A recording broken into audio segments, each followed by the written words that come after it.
Deixar com cabelos brancos. Ontem o Grêmio foi um festival de barbaridades.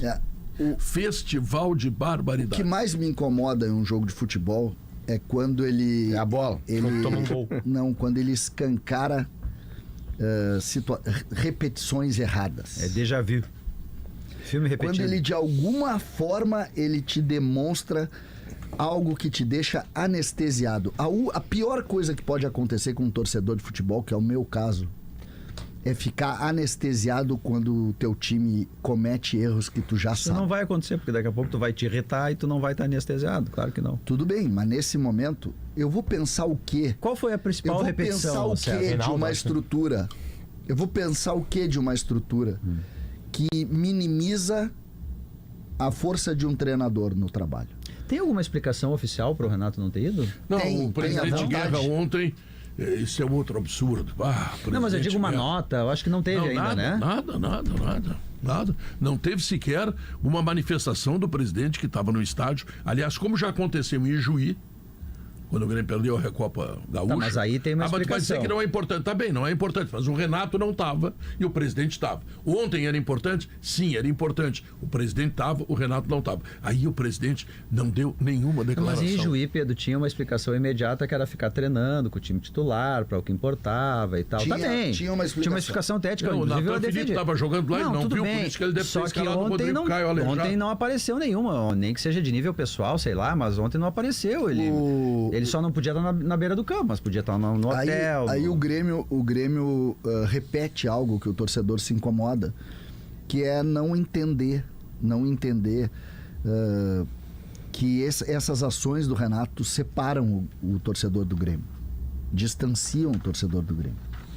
Tudo bem, passou essa fotografia, que está escrita e está carimbada. Aí tu começa aquela fotografia do Rodrigo Eli, que lesiona antes do jogo começar. Aquecimento. E o banco de reservas tem 2 jogadores que não poderiam jogar 90 minutos. O Rodrigo Caio E o Jeromel.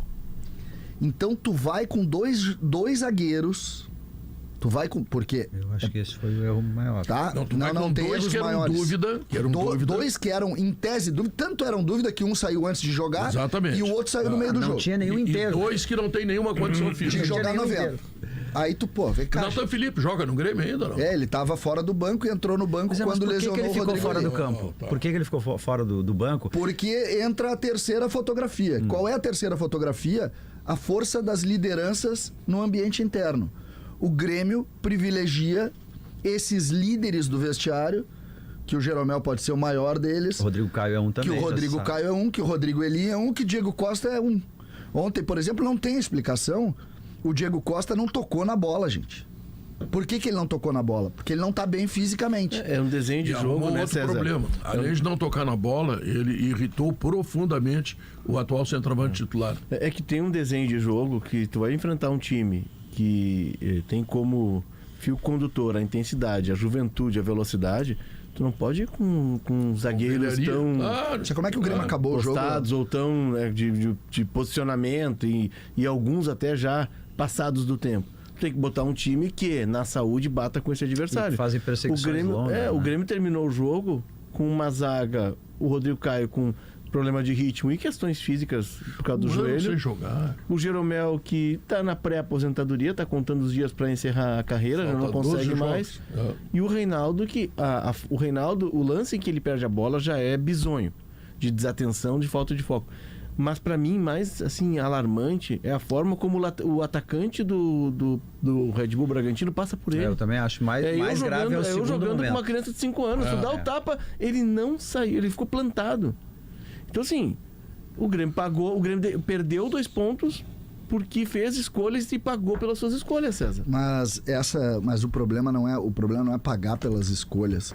É por insistir nessas escolhas. Mas ele fez, exato, mas o Grêmio, são por essas exemplo, escolhas. ontem o Reinaldo errou mais uma vez.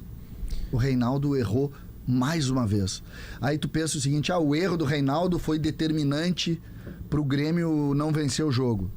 Se tu pegar só aquele recorte do jogo, tu vai dizer isso. Só que quando tu lembra que o Reinaldo está há 2 anos sendo insuficiente na lateral esquerda... Tá renovando o contrato. E por que tá renovando o contrato? Porque as lideranças do Grêmio continuam fazendo toda o contexto do clube.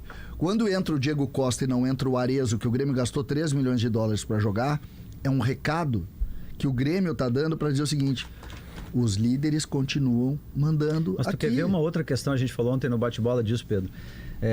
O Grêmio era o jogo pro Grêmio ganhar, né? O Bragantino tá no momento ruim. Não, mas olha só. Não, mas deixa eu só para falar da parte tática ali.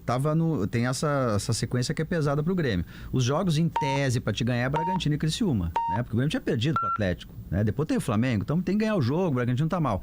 Bom, se tu precisa ir atrás do resultado, em vez de tirar o Braithwaite, tira um dos meias, tira o Cristaldo, que já estava cansado, o Monsalvo vira meia central, 4-2-3-1, e tu coloca o Braithwaite um pouquinho pro lado, porque quando ele foi contratado, tinha a ideia de jogar com ele e fazer algo diferente, entende? E isso já aconteceu no jogo do Atlético Mineiro, né? Mas aí... E, aliás, o Atlético Mineiro que ontem tomou 3-0 do Bahia. Com time misto, mas tomou. Mas observa o seguinte, o Grêmio quis o Reinaldo. Há 2 anos ele vem falhando. Ontem ele falhou. Muito bem. Ele vai renovar, certo? O Grêmio abriu mão do Cuiabano. É isso. O Grêmio abriu mão do Cuiabano, que tem 20 anos, que é um jogador que tem força física e que certamente, pelo menos, encontraria o cara para dar um empurrão nele. Pedro, para ele não estar em gol. Ontem o Grêmio terminou o jogo, Pedro. Terminou o jogo com o Rodrigo Caio, com o Jeromel, 4 com o Reinaldo, volantes, com o Diego Costa. Só aí, eu tô falando de jogadores fisicamente abaixo do nível profissional. 40% do teu time estava abaixo fisicamente de um jogo de Série A. 40% do time. Quando fez as trocas... A única coisa que tem o Bragantino, se tu pensar bem, Leonardo, é juventude e velocidade. Mas é que pra jogar contra esse time tu não pode botar um time... tu se defende mal. É ruim aquele time. É um time que ataca muito, que sai muito, e tanto é que o Grêmio, quando chegou, levou perigo. E aí ficou um jogo de golpe contra golpe.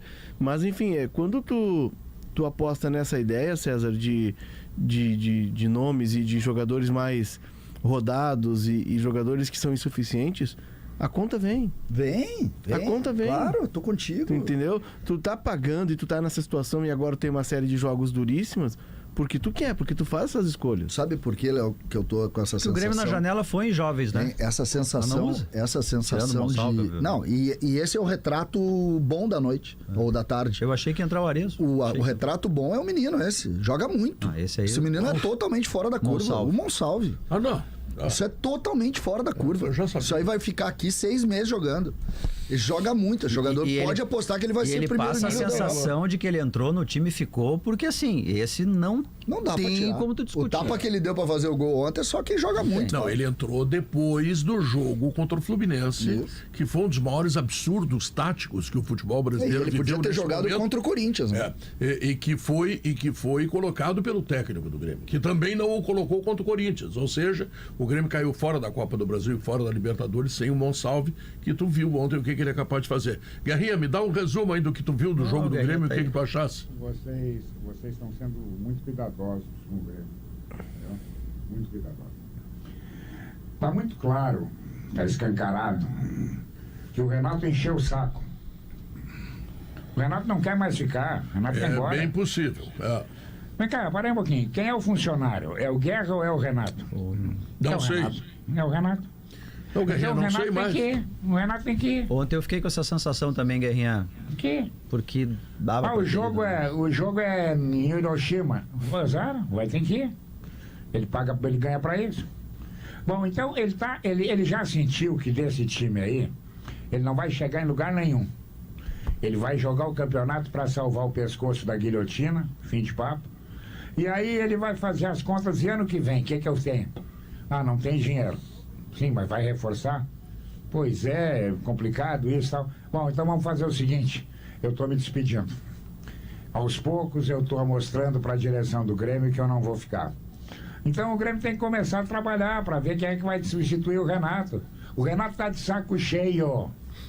Saco cheio, ele já viu que não vai ganhar nada. E ele não é treinador de participar. Ele quer ganhar. E não tem como ganhar.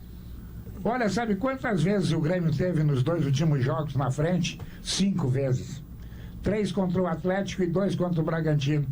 Aí tu vai dizer, porra, legal, hein? Quantos jogos ele ganhou? Nenhum. Tem Sabe outra quantos guerrinha. pênaltis os jogadores do Grêmio fizeram nos últimos 2 jogos?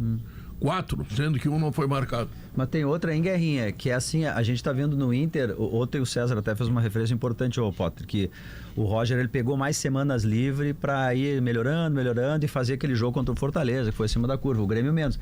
Mas assim, dessa vez, antes desse enfrentamento, o Grêmio teve, como o Renato queria, tava em Porto Alegre, tinha o CT, tinha arena, ele não viajou, tava descansado, recuperou os jogadores possíveis. Não tinha e a gente saudade não do viu cachorro, no nem do campo, gato. assim, assim, mais vitalidade física, sabe? Essas questões que o Léo falou na transmissão, de que o Grêmio marca mal desde o começo, ele dá espaço, os caras da frente não ajudam na primeira marcação. A gente não viu uma solução para isso. O Maurício usou um termo na televisão que foi muito interessante. O Grêmio estava com marcação contemplativa. Tem um ponto... Foi a maior definição, porque os caras pegavam a bola, os jogadores do Grêmio ficavam olhando, como se nada pudesse acontecer. E os do Bragantino mordendo. Mordendo os caras da frente. Que repete 2022, 23, tá? O Grêmio levou 53 gols em 51 jogos. Ou 55 em 53 jogos. Esse ano ou ano passado? Esse ano, tá? E o Grêmio levou no Brasileirão 25 gols, 30 gols em 24 jogos. O Grêmio toma muitos gols. E ele fez 25. Ele levou 30 em 24 jogos, é mais de um gol por jogo, e ele faz menos de um gol por jogo. Isso. Tá? Então, assim... Essa conta não fecha. Essa conta não fecha e isso explica a beira do Z4. O ano passado, o Grêmio se escapou porque o Grêmio tinha um ET. 63 gols o Grêmio fez, o campeão foi o Palmeiras, fez 64. O Grêmio tomou 56 gols no Brasileiro. Foi defesa de Z4 e o segundo melhor ataque, olha isso. Defesa de Z4 Mas o Grêmio era segundo colocado porque existia um cidadão chamado... Exato, é que esse ano tu não tens. Embora o Grêmio tenha se reforçado muito bem na linha ofensiva, o Grêmio trouxe um baita zagueiro. O Gemerson é um baita zagueiro. Tem posição, sabe jogar, né? Um cara que vai crescer ainda. Mas o restante da linha defensiva do Grêmio, ela não se resolve.